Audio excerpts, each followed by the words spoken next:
A couple years ago, my husband and I were very elated to find out that I was expecting. Unfortunately, they realized that there was an infection in my body. So my OB said, we need to go ahead and save mom now, and we had to deliver early. So that day in particular was exactly the 5-month mark. You never imagine it, but here we were, 3 days later, we're burying our child.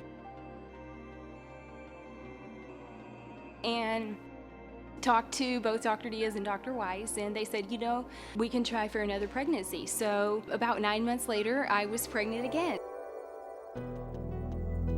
At that point, we really put our trust and faith in the physicians, and we prayed a lot along the way. And whenever we reached the 5-month mark with Cason, that was a huge milestone.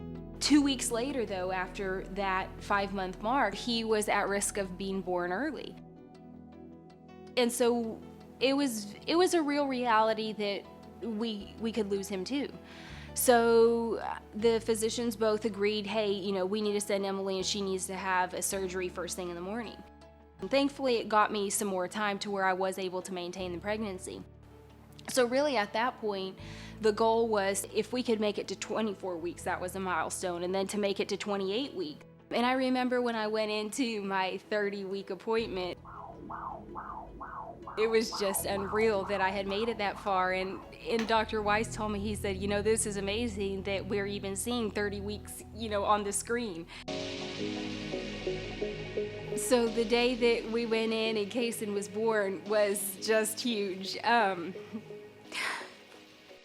was a big day for us because there was so much struggle and concern the entire pregnancy. At first we didn't even know if he was going to survive either. So imagine holding your breath, for 9 months and just hoping and praying that your child's going to make it. So the day he was born was unreal. To be holding this child, you really realize in that moment what a miracle this child really is. The day Cason was born was amazing. He's our gift for sure.